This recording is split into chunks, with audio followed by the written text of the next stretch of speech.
Hi, everyone. I'm Mike Novogratz, and this is Next with Novo. Welcome, everybody. It's yet another episode of Next with Novo, and I'm here with the great Kenny Schachter. I literally met Kenny when I had hair. That's how long ago it was. He hasn't changed a bit. He's actually better looking than he used to be. Bless you. Okay, I could leave now. He can leave now. So Kenny, first of all, welcome. Kenny is an art man, but he's now become an NFT aficionado, an expert. But we're going to first start. Tell us a little bit about yourself. Grew up where? How'd you get here? To Grand Street. To Grand Street. You grew up where? I grew up in Long Island in the suburbs, and I was overweight and I had a speech impediment until I was around 15. So I had a very isolated childhood that wasn't the best, but contributed to making me the horror I am today. And infused me with this enthusiasm and passion for the things that drive me. So I don't complain about anything that's happened, good or bad, but we're defined by our previous experiences. So I studied philosophy and political science, and I just had all I knew is what I didn't want to do. I didn't want the routine of a job that would repeat itself ad infinitum. I didn't want to spend my life looking forward to something other than what it was I loved, but I had no idea. So I studied with philosophy. I wasn't going to teach high school. That would have been a terror for all the kids. So although I've been teaching now for 30 years, now art and economics and NFTism at NYU and University of Zurich, studied philosophy. I went to law school, and I feel the same way about lawyers as most people do. It was never my interest to pursue that area. So 3/4 into the first year, I quit going to school and I started working. I told everyone, my employers and my family, that I was in night school. There was no night school. And not that I would have had better results if I was sitting through class, but I chose not to. Worked in the floor of the stock exchange.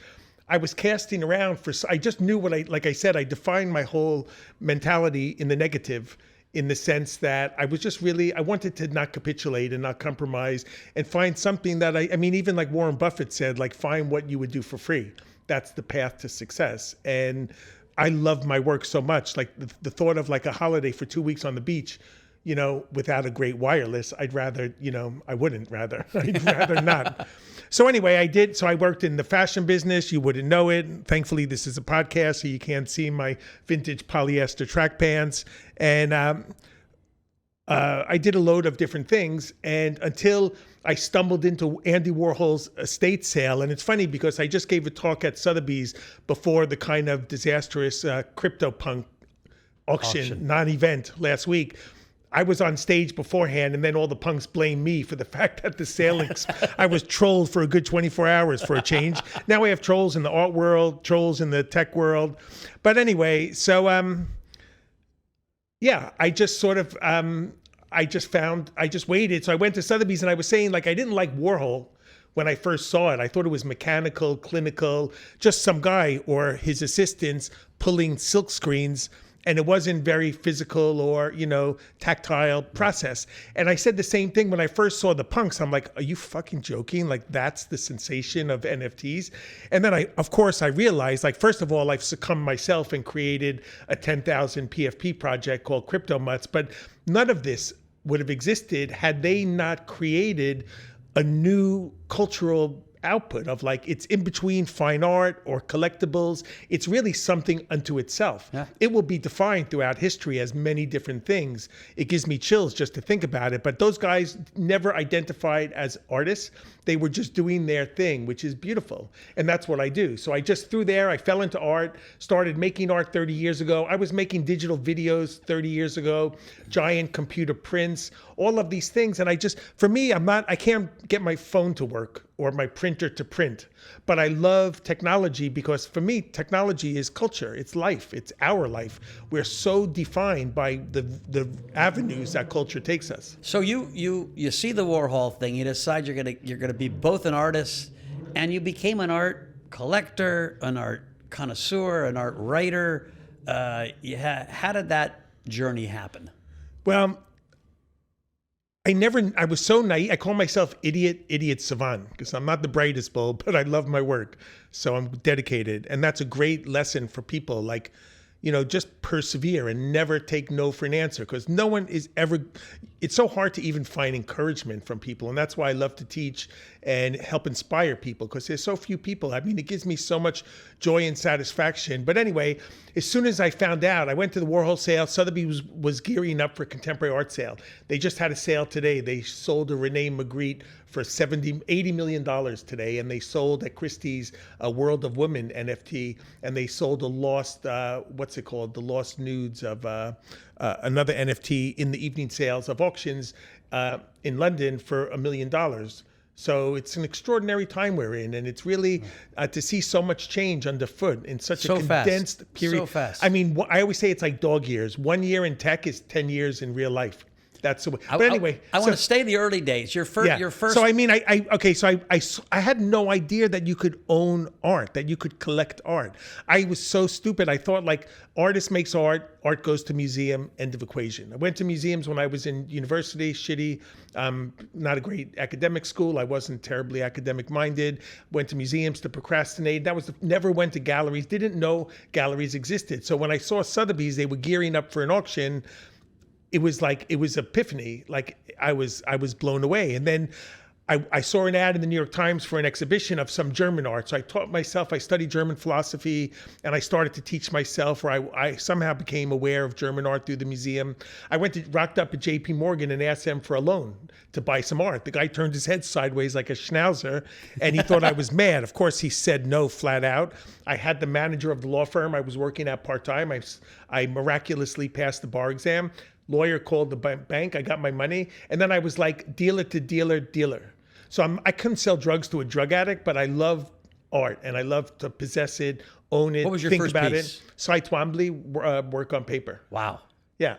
Idiot savant. You started well. And then I started dealing so I became a dealer and a curator, not because, I'm not a very good dealer.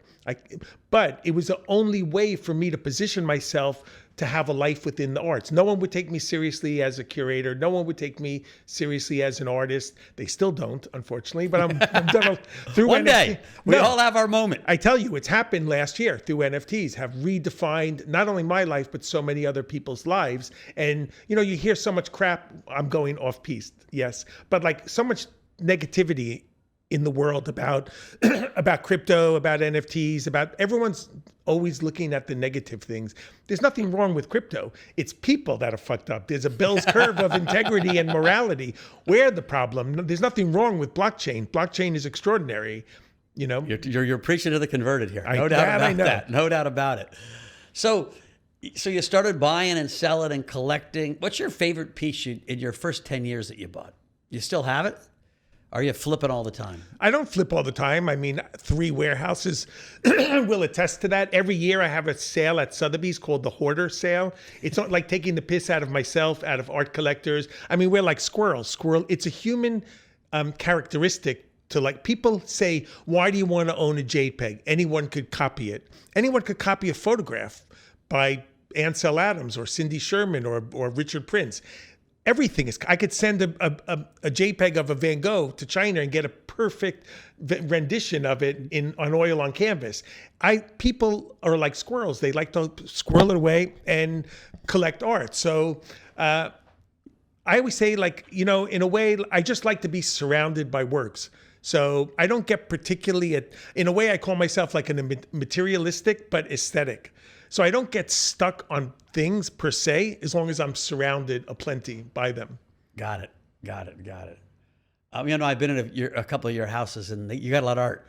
I love it. It's been, since it came off the wall of the cave in ancient times, it's been coveted by people, and it's incredible. Like, I remember the recession in America from 1990 to 1995-6.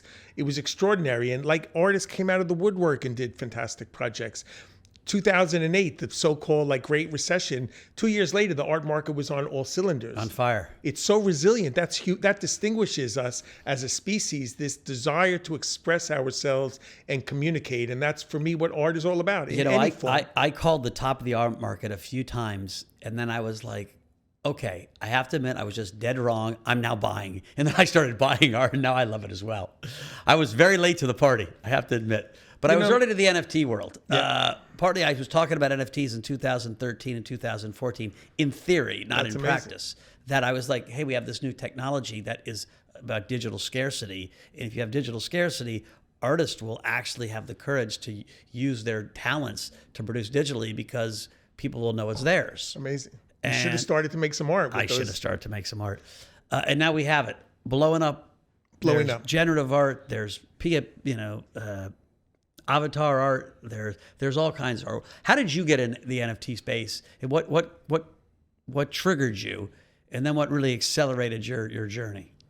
Well, I mean, like I said, when I was in law school, I had an IBM desktop. There were no laptops. I feel like my grandfather. When I was young, hamburgers were 5 cents. I remember when computers only came for your desk and they had a floppy disk on them. And I just got the computer and I took 1,000 pages of notes to study for the bar and typed them to just familiarize myself with word processing, change the way we write in the same way JPEGs and Photoshop change the way we think about visual images. So when I was holed away in my room, locked up as a child, alienated, miserable, nearly catatonic, I would collect magazines, cut out pictures, and then collage them onto my wall.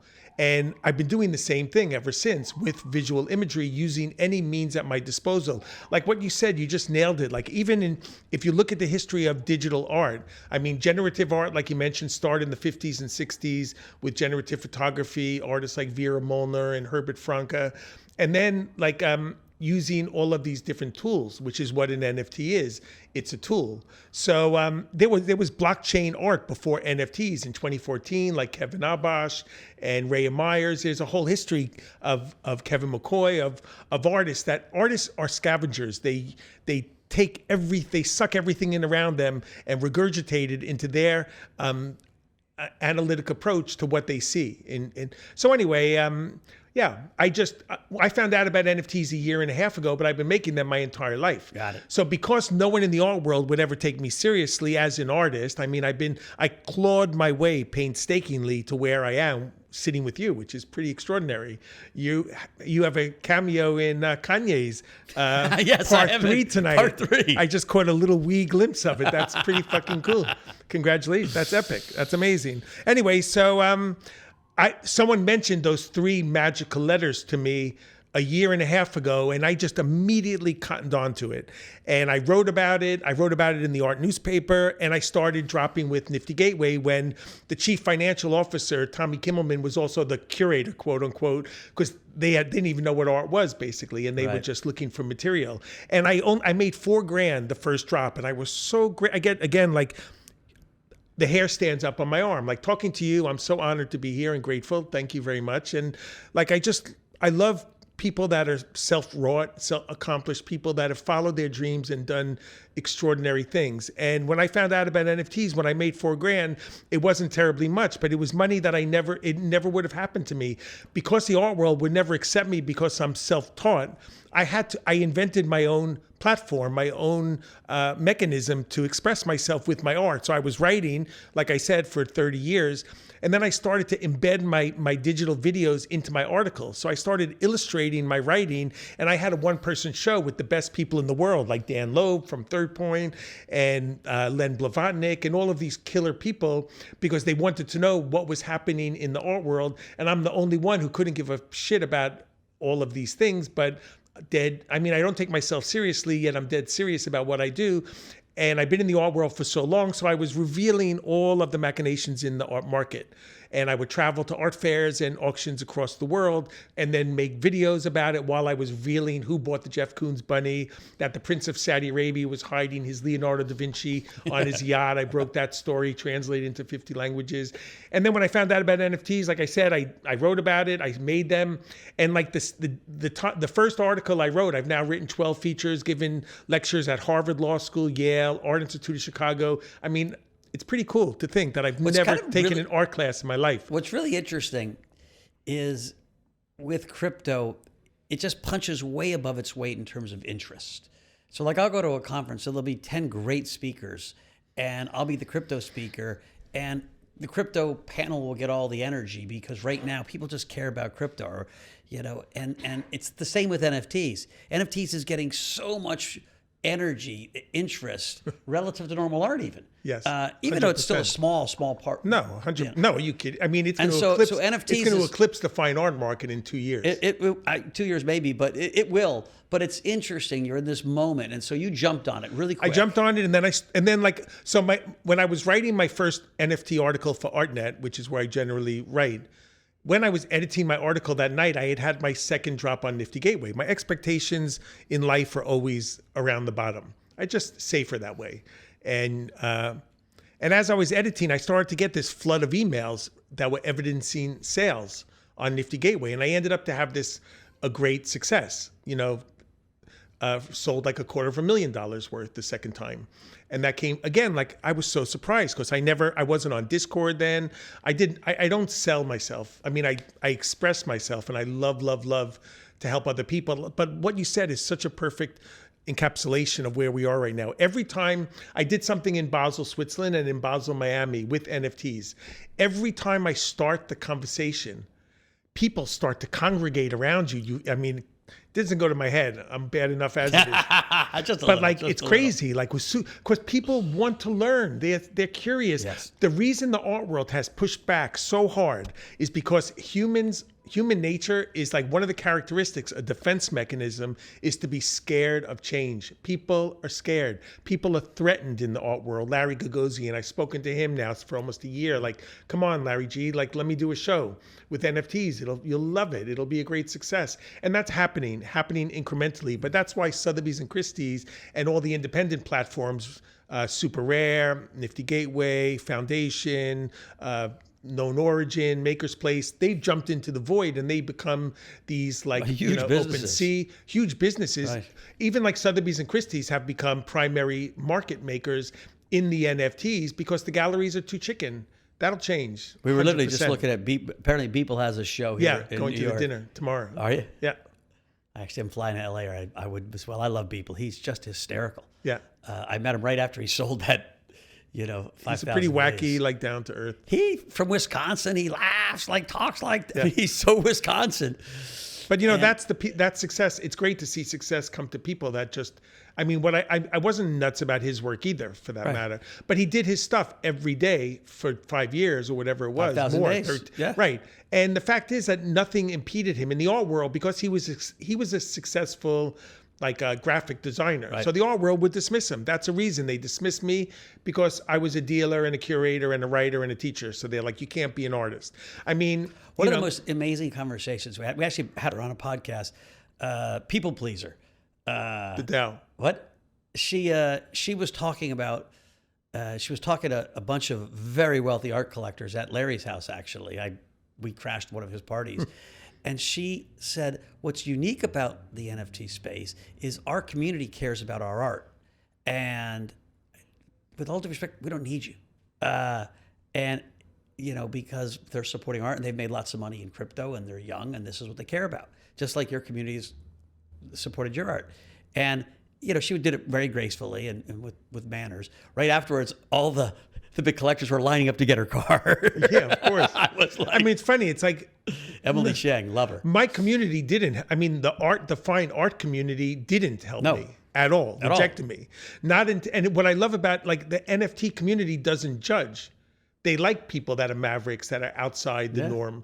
And based on that alone, without even now I'm in the Discord because I did a PFP project. I have to go every day and answer to these people, but I love it. It's really fun. And like Bowie said, the internet destroyed the space between the artist and the creator and the audience. It's an amazing time. We're in a major transformation in the world. So what's interesting to me is this technology, this platform has allowed artists to earn a living as long as they have 500-600 people around the world that care about them. You need to nurture an audience. But you need to nurture an audience. Of course. You need to create a community. You need to continue to put energy into the community. And so we've got platforms like Art Blocks, which does generative art, and Dmitry Cherniak and Snowfro and his that crew really works hard to curate and keep energy in that space. You've got the avatars, the apes, punks, you name them. The giant space of other creative art, other fine art in the digital space, it's a mess in some ways.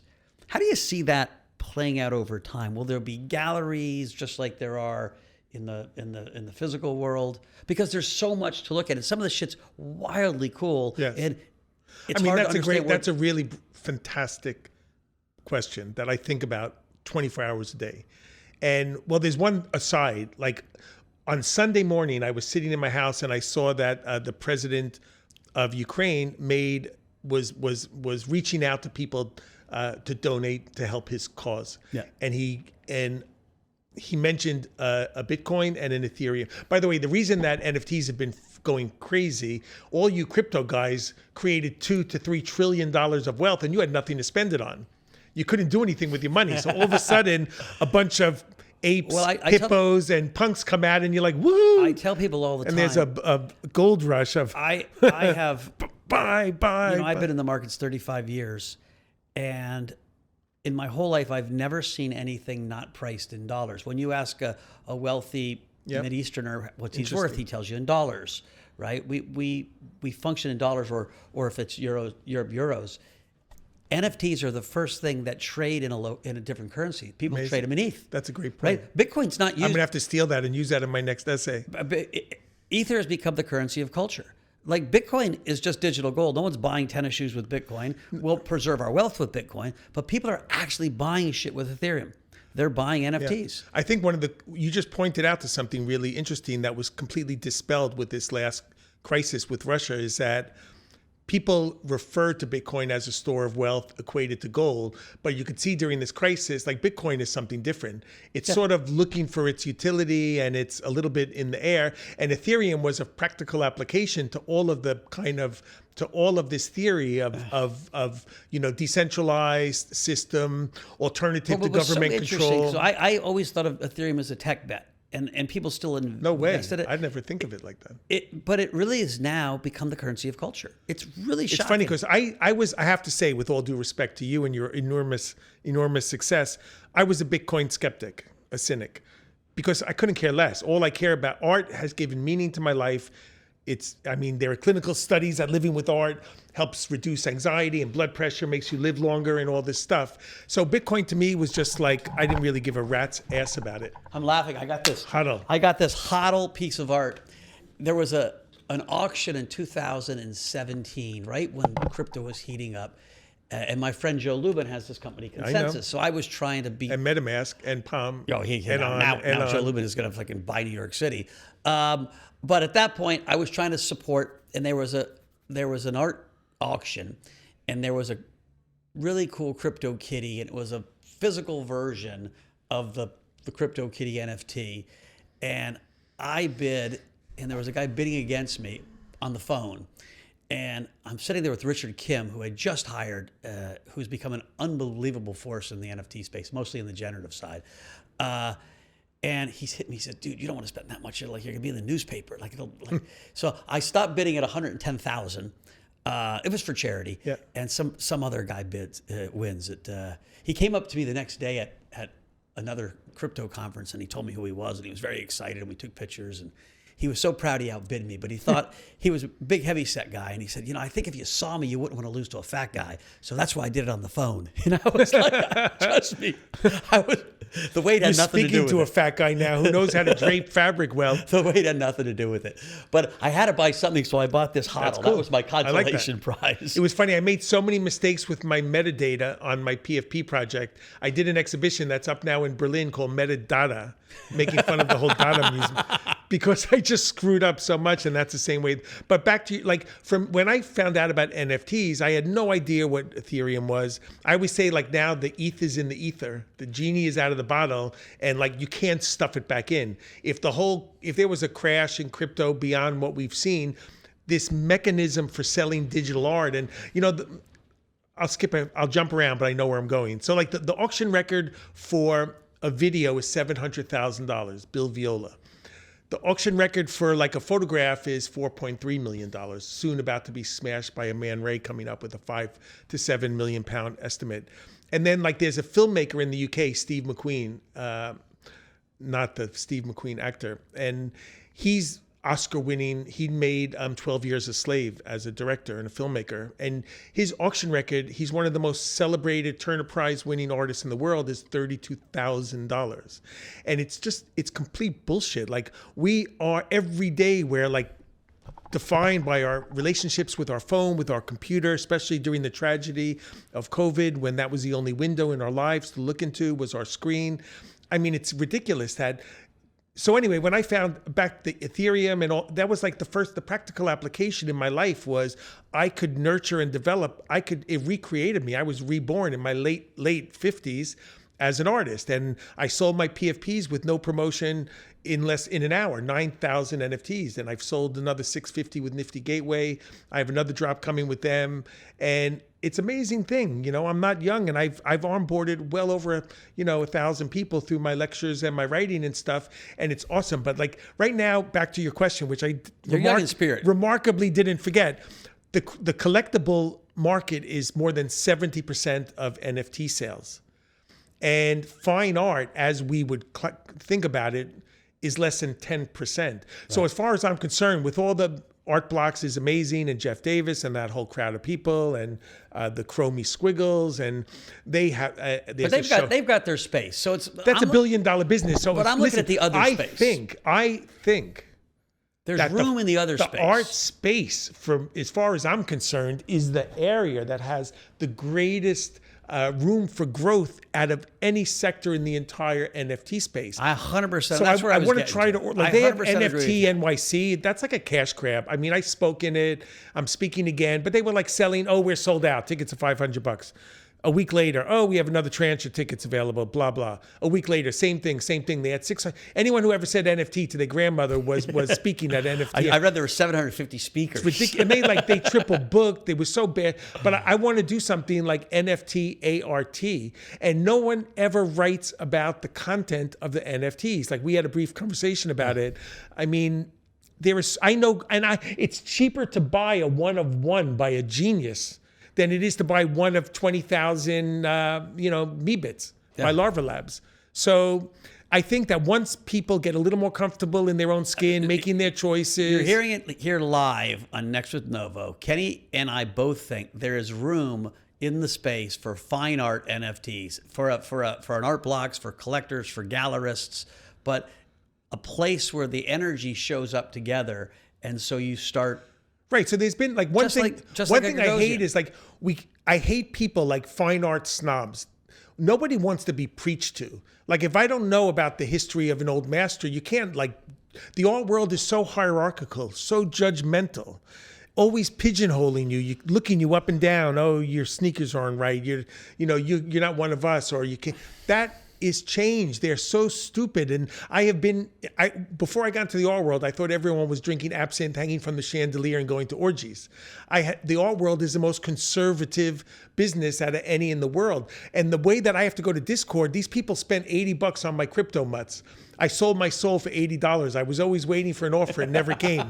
But the fact is, I love it because they're vested with their hard-earned money, and they're interested. They want to know. So I would love to grow with them. And once they own it, they have a vested interest in bringing people into the community. That's the beauty about these communities. And it's also like the role, the artist and the collector, the community, this is a new definition of the human relations in art. And I think that it's not for artists to, it's art for everybody. And you have to address your audience, and you have to think about your audience in ways that artists never did. Not to kowtow or to suck up to them, but just take them at heart, and then you have to speak to them and explain yourself. Why? Give me 3 NFT artists that people haven't heard of that you like.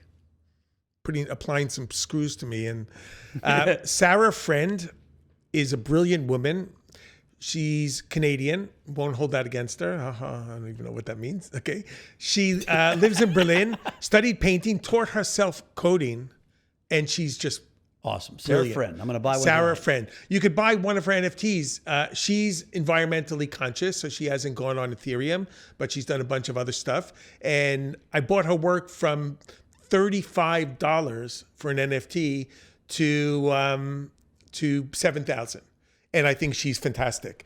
And there's Raya Myers. I think what's really cool also about this NFT space is there are artists from all spectrums that from all walks of life, from all continents, from all identifications. Crypto's global. People always forget. And also, this is we're the not judging first about like global like market we've had. ferocious. No one's judging about what you were before. It's just what you are now and what you want to say, and that's all that matters. So, Raya Myers is a really cool artist. Darren Bader. Kevin Abash is a little more successful and well-known, but you could still get his stuff for like an ETH or something. There's a lot of really... So I'm going to work on some kind of a conference. I've curated a bunch of shows. I have this NFT Ukraine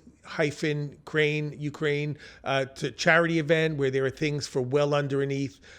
And there's all really cool artists. Olive Allen is an artist that I've known for a while who helped me onboard me in the beginning. So I just think also this whole like Discord community thing, there's a lot of people that I have never seen this since the recession in New York in the 90s, where people are caring about other people and helping other people to share the information and to help each other in a way I haven't seen for decades. I talk about this all the time because crypto can often be seen as, a bunch of guys trying to pull scams. And I was like, no, you guys are missing the point. At the core of the crypto community is what you saw with all these donations to the Ukraine, right? What the core of the crypto community is people that want to do good. Yeah. It's Gen Z and millennials who are looking at a different way of living. And of course, like there's plenty of scams. But that's not the core of the community. But I had my bank account like hacked. Your regular old bank account, Credit Suisse no less, and they go into your emails, they read your language, then they go to like try to effectuate.